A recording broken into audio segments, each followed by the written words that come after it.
I insisted that I want to talk to the guy. Or they send my passport to the gate and I go home with it. You know? So finally I get to talk to this guy, this Mzungu, who is apparently the guy who's giving, and I ask him, dude, listen to me and put yourself, I want you to imagine yourself. You were supposed to travel to Kenya. And the day before you travel, your wife doesn't know you're traveling, your family doesn't know whether you're traveling or you're not traveling. Nobody knows you're traveling. Even the guest in Kenya who is supposed to be taking you at the airport does not know that you're traveling. So that is the same thing that you're doing to me. I have a wife, I have a daughter, I have brothers, I have sisters, I have workmates who don't know whether I'm traveling tomorrow or not. So what I'm asking you at this point, you have not denied me a visa, you have not given me a visa. So give me my passport and return my fee. Yeah.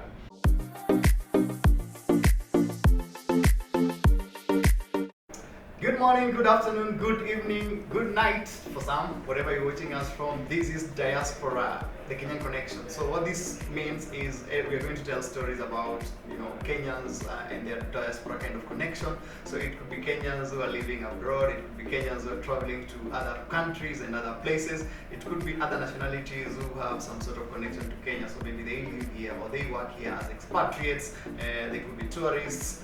They could also just have some connection in Kenya. For example, maybe their father is from Kenya, and so we want to tell all those kind of stories in terms of their experiences with reference to Kenya. So culture shocks, the places they visit, how people live out there, and all those surprises on this particular show. So if this is the kind of content that you like, then subscribe to this particular channel for more of such kind of stories.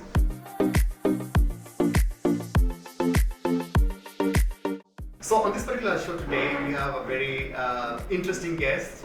Our guest today is Oduor Jagero. I don't know why. Just to know. There's this thing about names and Kenyans. Sometimes, have you ever gone to a place and someone asks you, why is it, or what is your English name? Yeah. My English name is Ken. I always get the same kind of feeling, I say my name is Namwene Mukabwa, and then they ask, and what is your English name? So that is the kind of, experience that you get. I don't know why that is the case. Maybe it is easier to pronounce. But also, I've never thought about. Funnily enough, I usually, when somebody tells me the English names, I always ask the African name. Yeah. And some people have always thought that I'm sort of profiling them tribally. For me, this thing I also do the same. Like I just have this whole interest in knowing, people's authentic names and maybe culture. Maybe it's just that whole feel of, you just want to get to know someone deeper and all that. So Oduor Jagero is our guest on this particular show today, and Oduor Jagero has traveled quite a lot and is going to try to share his experiences, and especially on one thing that has been, on a lot of Kenyans and generally, I think Africans in general, who are traveling to some of these countries and the how to get your visa and, getting to those particular places. So it's always like a hassle. We've seen, especially like the United States of America, the way it has been post-COVID-19. It's been like really hectic, and he has like very interesting stories on how he just beat all that. He's never been denied a visa, which is interesting. Going to share. Have you been denied a visa? So he's going to share his story on that. How come? How come what? You've never been denied a visa. I think I've just have reasons to travel. But yeah, I don't know why, but I feel like I think the visa forms are very long, and I think one of the things that people do not appreciate is that, like for example, America, they own every technology around. So sometimes you might think that they are not looking into your Gmail, but they are. So you might think so for example, there is an episode that happened to me at a U.S border. you know, the border officer has your form, has got your file, what the questions that were filled in and how you answered them. And you know, so for example, you say that they ask you if you have a relative in the United States, or if you know somebody in the United States, and you say no, right? That is in the form. You've said no categorically. Yeah. And then when you reach there, the border officer is asking you who is picking you up. And then you say, my cousin. And then suddenly the whole thing changes. You can actually be deported at that point. Because then they are wondering, the question they're asking themselves is, this guy, we asked him if they have any relative in the US, and they said no. And here they are, at the point of entry, they're being picked by a cousin. What is the reason why this person is in the United States? Perhaps this person does not want to actually go back to Kenya. And that is how everything just changes. And you might be deported at that very moment. Because when you get a U.S. visa, it says that it does not guarantee you entry into the United States. This is at the discretion of the border officer. You see? So I think one of the things that people don't do is just to say the truth. Because these guys, they know how human, they have psychologists as their border officers. They have people who have learned how humans behave at the border. So the idea is just saying one thing and doing the other thing, or doing one thing and saying the other thing. Like for example, when I reached, there is a time I was going to the United States, and then they asked me what I do in Kenya, and I told them that I do business. I am a photographer and blah blah blah. Okay, and then they asked me, do you have a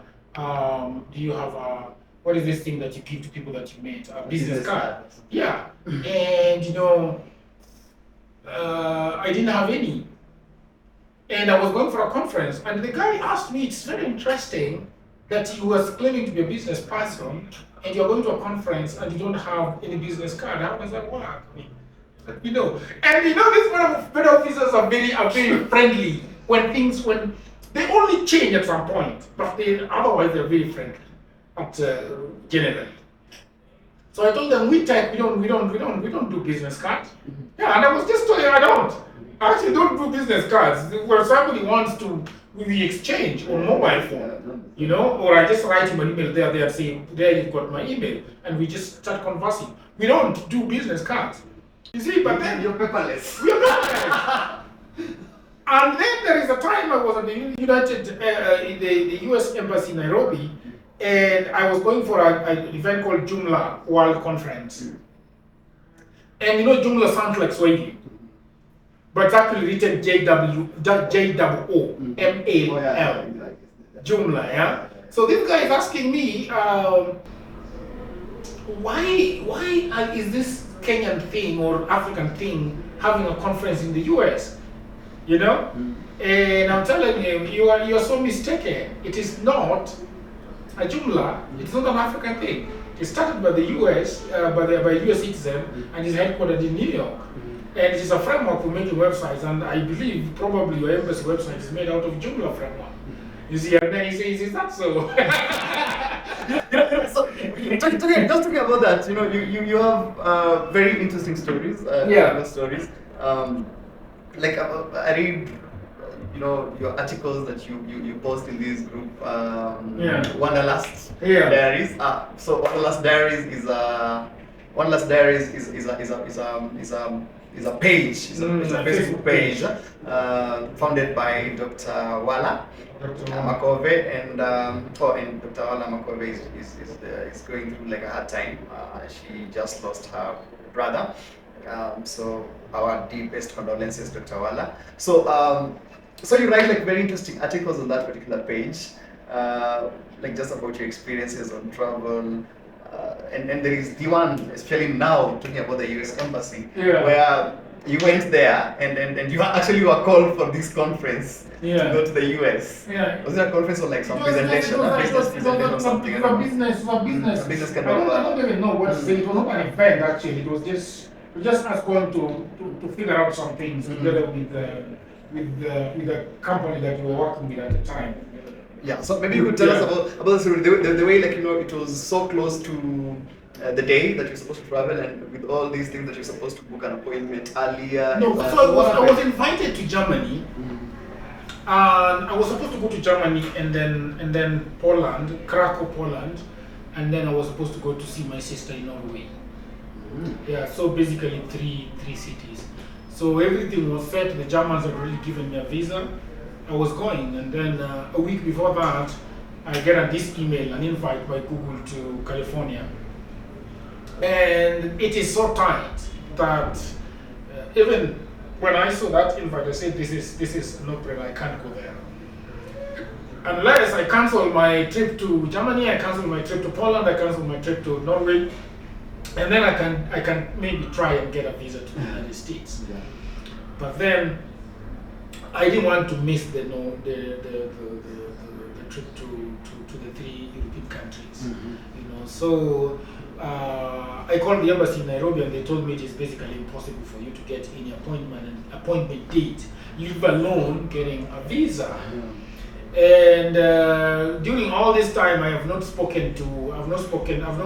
to Google about whether I want to go there or not. Yeah. You see, so the embassy tells me there is nothing I can do, even if I want to expedite the visa process. I still want to work. So ilinikula kichwa sana. I really wanted to go there. It was an 11-day trip to the U.S., which was going to be amazing. And we later did a project with Google after that. Two projects that were very good through a foundation called CMS Africa that I ran. You'll be telling us actually. Yeah. So oh my God. So I say, I hope you're still on, eh? It's still on, yeah. It's okay. These are things that These are technical things. drop. Yeah. So I tell this guy, I figure out what is it that I'm going to do about this issue. So I recommend it hits me, and then I call the embassy and ask the embassy, what can I do? Do you think I can get a visa anywhere outside Kenya if to go to the US? She says, well, you can get a visa anywhere so long as there is a consulate there, and so long as you've got valid reasons to go to the US, you're not denied a visa. Yeah. So I say, so I start looking at the countries. I know Germany is crazy. I don't want to go and apply for that thing in Germany. Krakow, Poland, I'm not sure about it because I think the way they look at Poland the way they probably look at Kenya. Yeah, you know, it's a by the European standards, it's a poor country. Yeah, by European standards. So I thought, well, let me think about Norway, and I realized that Norwegians actually don't travel to the US that much. So I see like this is the only thing that I should do. So I credit my phone and call the embassy in Norway, and they booked me an appointment on the phone. It was about 28 minutes phone call. So I booked my appointment. I traveled to Germany. I went to Krakow, Poland, and then I showed up at the embassy at 7 a.m. You know, the soldier said you are a little bit too early. You made a laugh. You know. First, somebody was saying that I should not have called them a soldier on Wanderer's Diary. But they're soldiers, you know. For us watchmen are just soldiers. Yeah, true. It's a loose term for security personnel. Yeah, so I went there. It was very, you know, comparing it with my experience with the U.S. Embassy, I found it very, first of all, very humane, is that the word? They were very humane. They had a laugh. They had a smile on their faces. Yeah. While in the back here at home, at the Gigiri, just like this. It's like also it's come on. This is how you're describing it.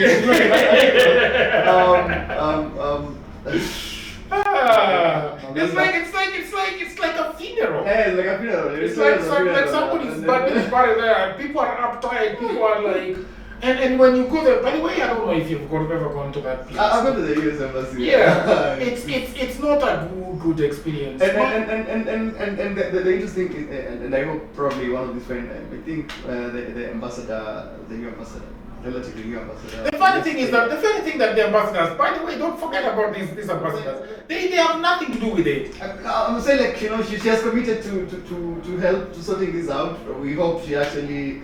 But it sounds like double speak. It sounds like double speak because they've always maintained that they don't interfere with the visa process. You know, this is the whole situation. Like, it's I was reading Chimamanda Adichie's book. Yeah. Where she's written a book about the American embassy. Yeah. The short story. The same experience about what is happening in Nigeria. So, and this was at the height. That was like in the 90s when Sani Abacha was president. And it's the same kind of story. So, and then so when it gets to this level and then you are here, you're wondering, how does it go to that? So you say, like, it's a funeral here, but then in Norway it's something else. It was very, very calm. Everybody was friendly. We were about 6 in the room, and when you are called, you just take your reason. And I don't remember anybody being denied a visa. Everybody that appeared there was given a visa. At least when I was there, everybody was given a visa. And the questions were not as condescending as the ones that I see. You know, they shout a lot. Even to the window, people seated can hear the question that they're asking you. If you have got a boyfriend on the other side, they will talk to you about when did you guys meet, do you have a child together? Like really crazy questions. So anyway, I got the visa, and then they sent it to my sister's house the next day at around 10. So that was really small. In America, here you are. But I am not fond of America that much. I am fond of Europe more than America. I love traveling through Europe more than I do traveling in. I guess I love sightseeing in Europe is exciting. It's more exciting. For me personally, I think it's more exciting to travel in Europe than travel in the United States. I mean, when you think about the United States, you're just thinking about probably Disneyland, seeing the streets of New York. Yeah. You like you sound like this footballer Zlatan Ibrahimovic. Yeah. When you went to the U.S. and you was like, and then you was told there was, I think, posters or what that had Zlatan welcome to America to Los Angeles. Right? Yes. And then he was like, no, Los Angeles. Welcome to Zlatan. Well, yeah. It's like, I don't know. I've never been wowed so much by the United States. But then no.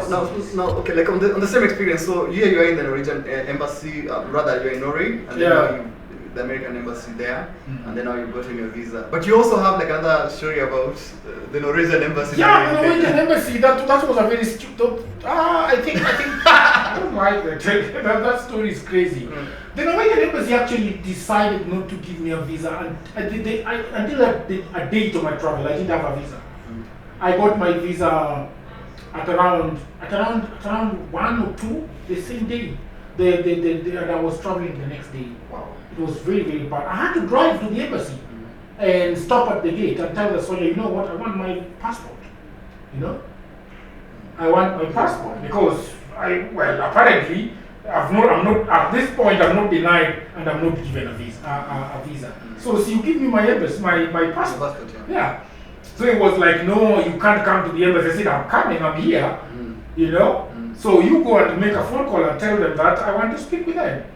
So I speak to another lady there. This lady tells me that there are problems with my visa application. Yeah. And obviously, our African people that are working at these embassies, they don't have a say in what visa is given and any reasons for denial.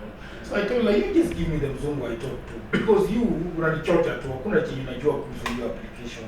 So I insisted that I want to talk to the guy, or they send my passport to the gate and I go home with it.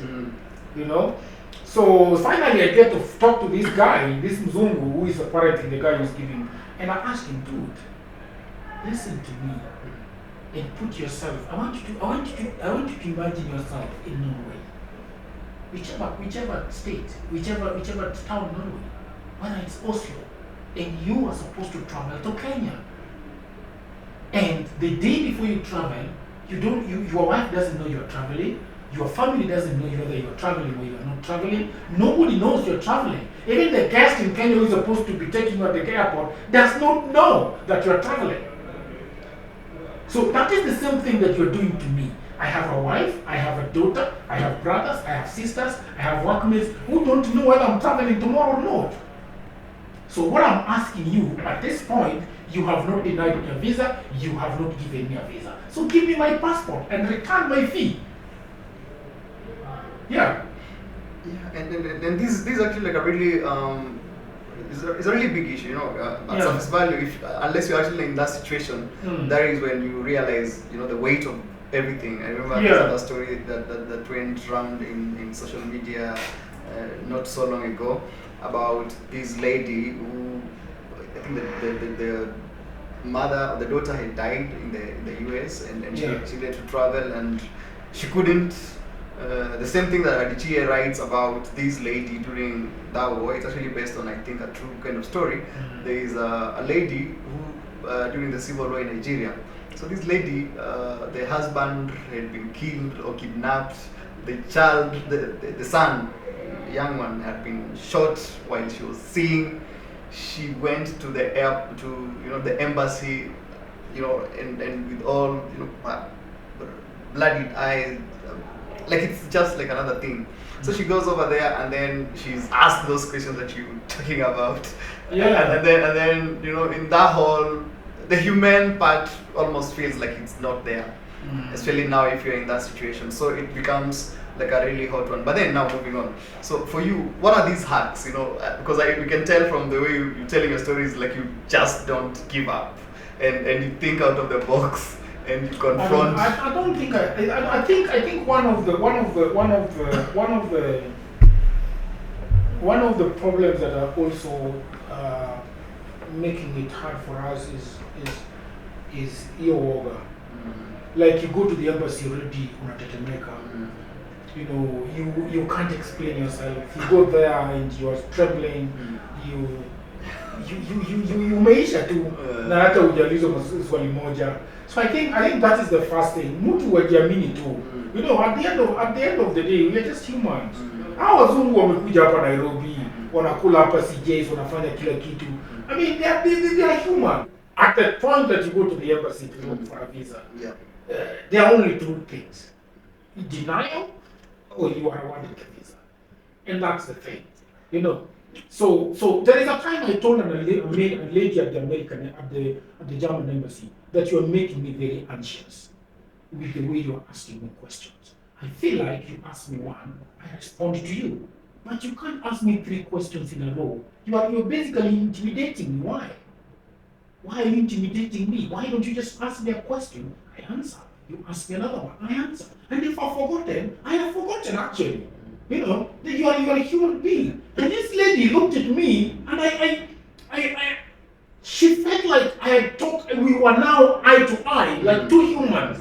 At the end, before that, she thought like I was a dog that was supposed to be licking her shoes as she talks. You know, but I decided to, because I had nothing to lose really. I told her that I want to stay in an Airbnb. And I've only done it for 2 days, 3 days. After that, I'm going to figure out if there are other options. That is human. You know, I can't commit 13 days in an Airbnb, but I don't know how it looks. So I think that is the first thing that you do. Just be yourself, and don't be intimidated by this, because that's the idea. They intimidate you. You make mistakes. You repeat yourself. You lie. And then they say, well, you told us this on the phone, but now you're saying something different at the window. So, and just before maybe like now we move on to the travel experiences back home, also like even in our own scenario, our immigration office. Do you think there is something that needs to be done like for issuing passports, which is also like a thing a lot of Kenyans who want to travel abroad go through? Yeah, but it happened to me. The last time, you know, as a human being, you are always fighting for your life. Like as a Kenyan, you're just disadvantaged through and through.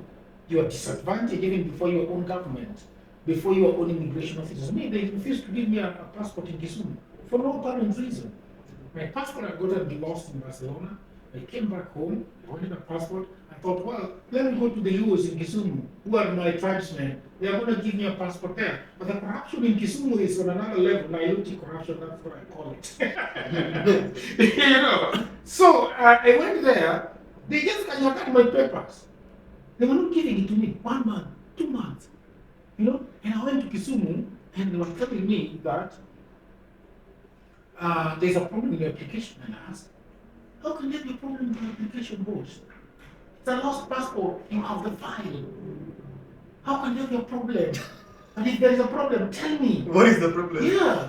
And then I just told him, boss, me, I'm not going to work this in the Kenyan way of giving you something to take it over.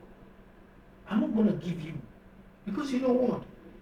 Whether I am not paying, even if I was not paying tax, but when I go to the supermarket, I pay tax.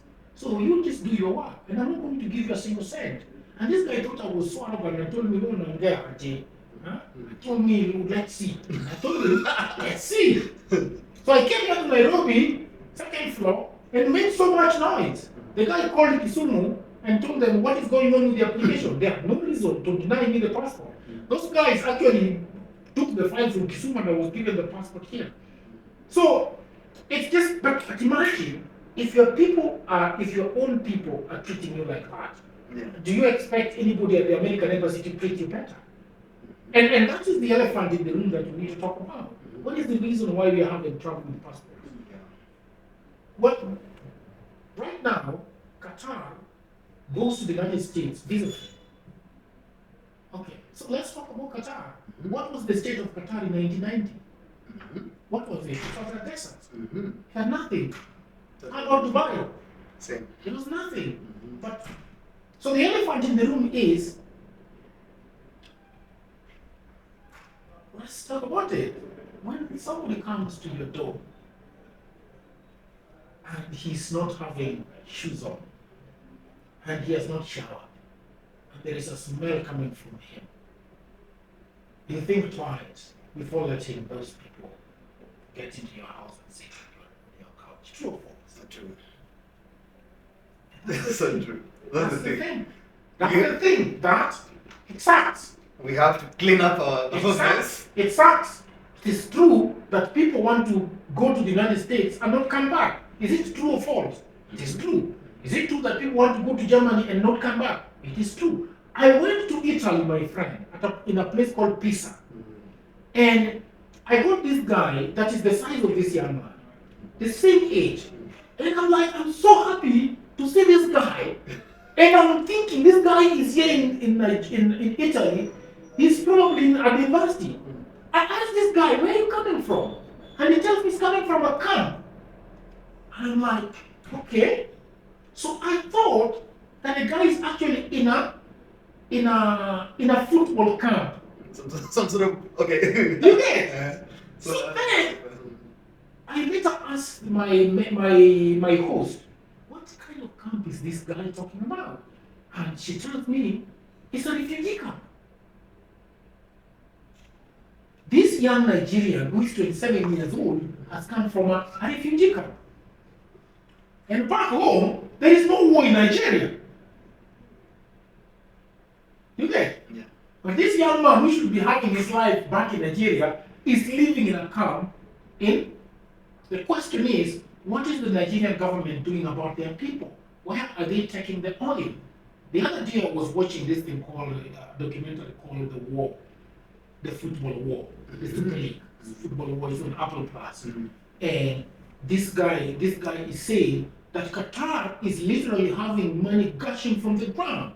That is oil. Yeah. You know? True. And then he says that look what they have done with it. They grabbed the World Cup and brought it to Qatar. You saw they even demolishing some of the stadia they built after the World Cup. They're supposed to demolish some of them. Yeah. So Kenya has not done well to take care of their countrymen.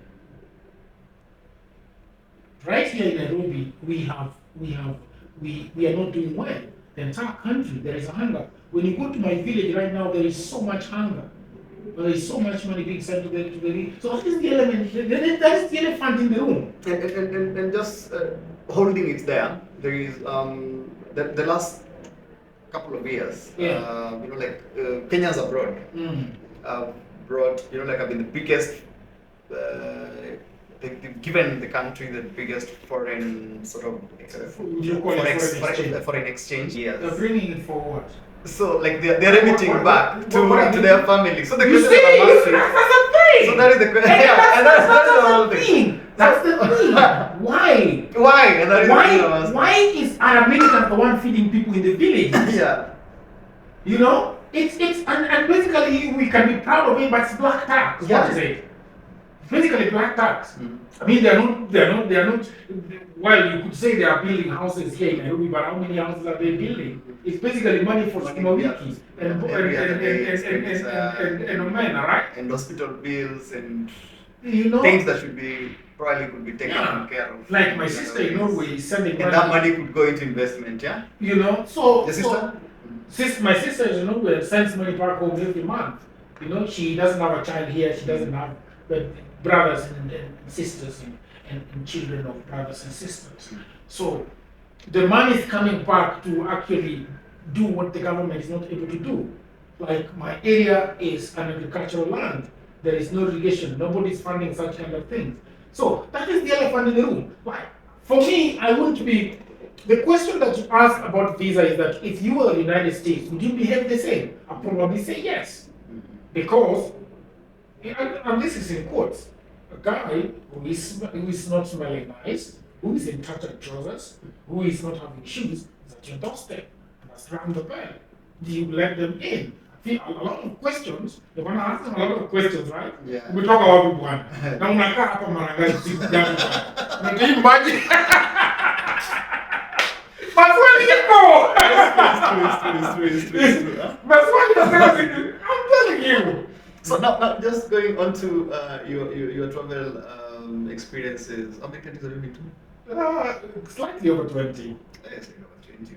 Yeah, European and I've been to Asia. Asia, no. Oh, so it's mostly like It's mostly Europe and Africa. in Africa. Yeah. And then, yeah. So maybe like on that, before we come to what you are actually doing. Yeah. Now that you mentioned Africa, because you're doing something really huge in the African continent. So just staying on your travels now across, what are these crazy experiences? You just mentioned how you lost your passport. Yeah, my great experience is losing my passport, meeting people, racism outside of the country. What is your experience with racism?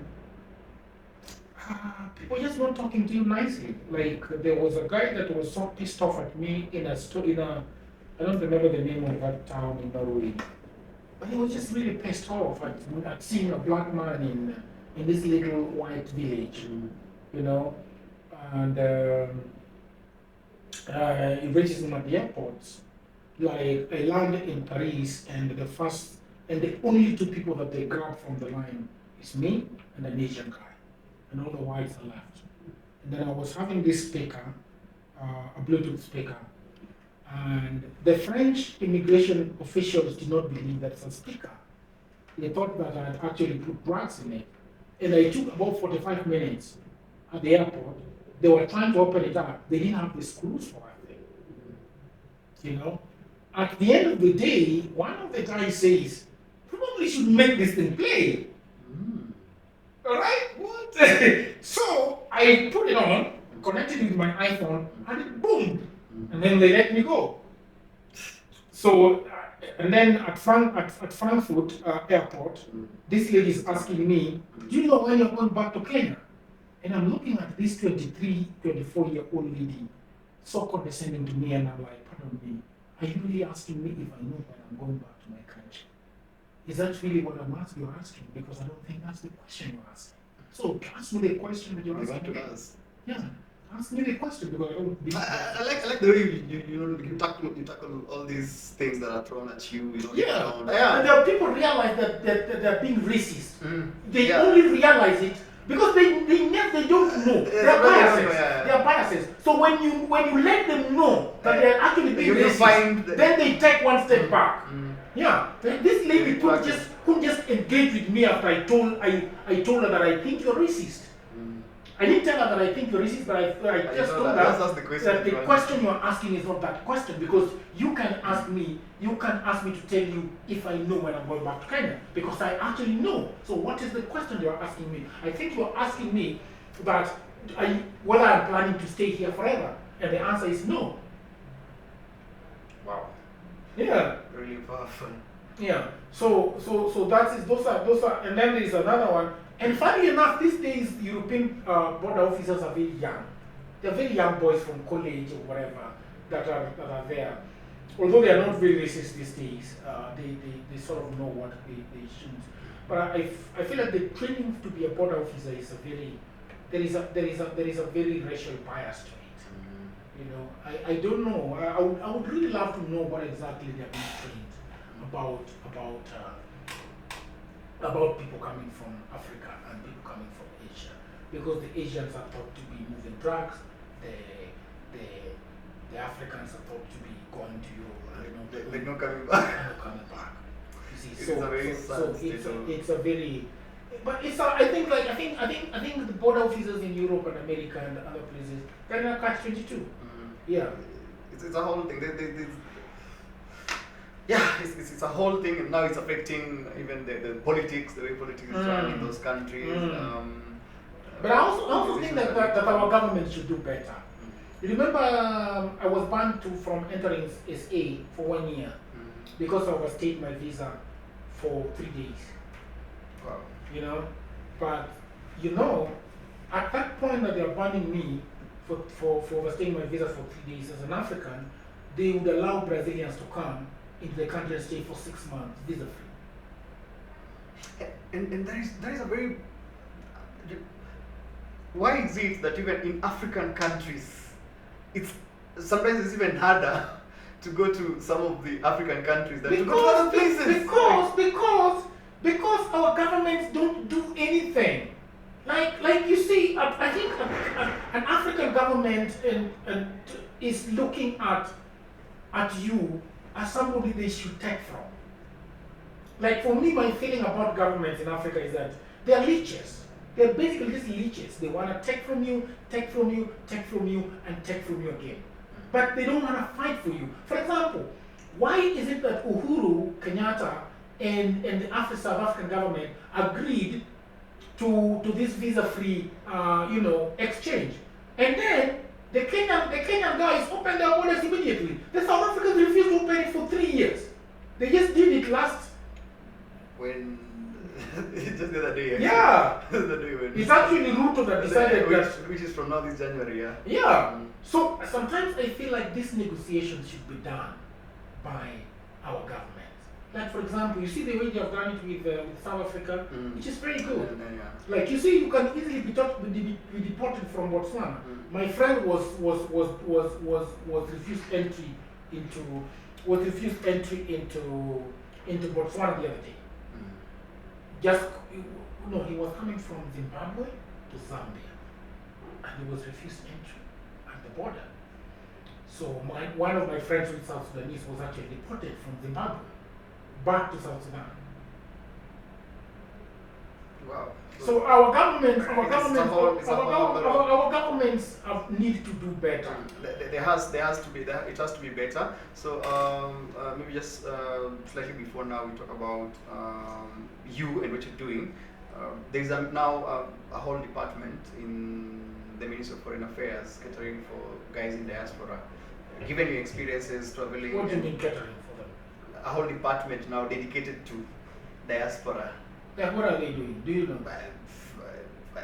I guess it's on the communication and what is meant to be done for the diaspora space, recognizing what the guys in diaspora are contributing to Kenya. They have realized that they can reach them, right?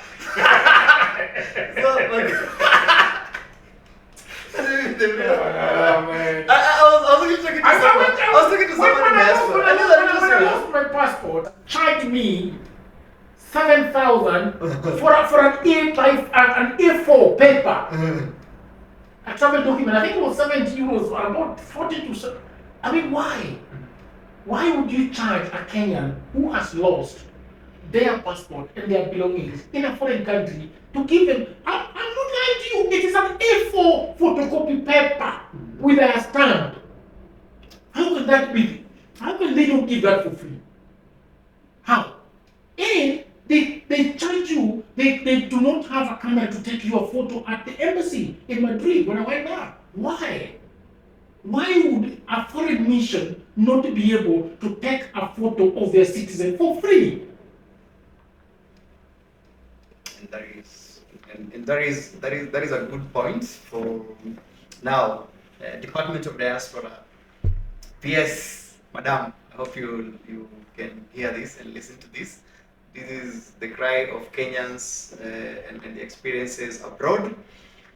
Yeah, so maybe as we wind up, you could tell us now what you're doing. You're doing an amazing job in Africa. You founded this organization that is, empowering techies. You could maybe tell us about that. It's called CMS Africa. It's basically tech activism that we do, how to leverage on open source softwares to spur your business and to spur you personally. You're a very good writer. You have books? Yeah, I do have 4 books. Where can people find these books? You can find them from me. I have a website called Jagero. It will actually run. Yeah. So that's about me. Thank you so much. Thank you so much. Thank you, my brother. Thank you so much, Jagero. These are the kind of conversations that we have on this particular show, Diaspora, the Kenyan Connection. You can find it on YouTube under the channel Bensa Media. So on Bensa Media we tell stories, different stories. So Diaspora is one of those stories where we highlight experiences of guys who are traveling with a Kenyan connection. So it could be Kenyans, it could be nationalities from other countries, it could be tourists, it could be whatever kind of stories that are there that you guys are experiencing so in your travels. So you can also be part of this show. You can comment on the links on just below in the comments. You can also write on an email, also in the description over there. So let's hear those stories. Let's keep the conversation going. Subscribe, please, if this is the kind of content that is for you. When you subscribe, it means the channel grows. We get better content. We get to give you like really valued kind of content.